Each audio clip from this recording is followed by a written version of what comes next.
பார்க்கும்போது இன்னும் 1000 முறை சாகலாம் என்று அந்த ஒப்பற்ற தலைவன் சொன்னார்னு சொன்னா, நீ தலைவரை எடை போடுவதற்கு நீ யார்? மறுமலர்ச்சி திமுகவினுடைய தொண்டர்களின் குரலாக மாணவரணி செயலாளர் என்ற முறையில் கட்சியினுடைய எளிய தொண்டனாக என்னுடைய கோரிக்கையை தலைவர் வைகோ அவர்களுக்கு இந்த மேடையில் வைக்க விரும்புகின்றேன்.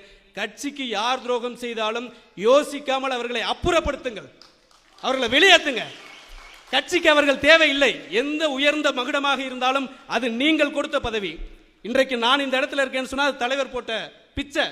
இந்த இடத்துல ஒரு பால சசிகுமார் இல்ல, 1000 பால சசிகுமாரை வைகோவால் உருவாக்க முடியும்.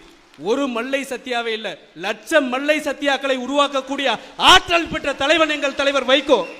இன்றைக்கு இந்த இயக்கத்தை ஒரு வெற்றி சமவெளிக்கு எடுத்துச் செல்கின்ற முயற்சியில் கழகத்தின் முதன்மை செயலாளர் இளம் தலைவர் அண்ணன் துரை வைகோ அவர்கள் கண்ணுறங்காமல் செயல்பட்டு கொண்டிருக்கின்ற இந்த வேளையில் அவருக்கு இடையூறு செய்கின்ற யாராக இருந்தாலும், இந்த இயக்கத்தின் எதிர்கால நலனை கெடுக்கின்ற யாராக இருந்தாலும் அவர்கள் அப்புறப்படுத்த வேண்டும்.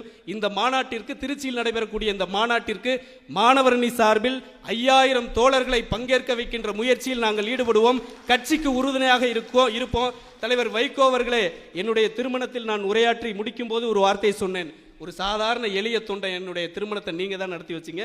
அந்த திருமணத்துக்கு அண்ணன் துரை வைகோ அவர்கள் தான் தலைமை தாங்கினார்கள். நான் நேசிக்கின்ற தலைவன் தாலி எடுத்து கொடுத்து நான் கட்டினேன். நான் நேசிக்கின்ற அண்ணன் தான் அந்த திருமணத்துக்கு தலைமை.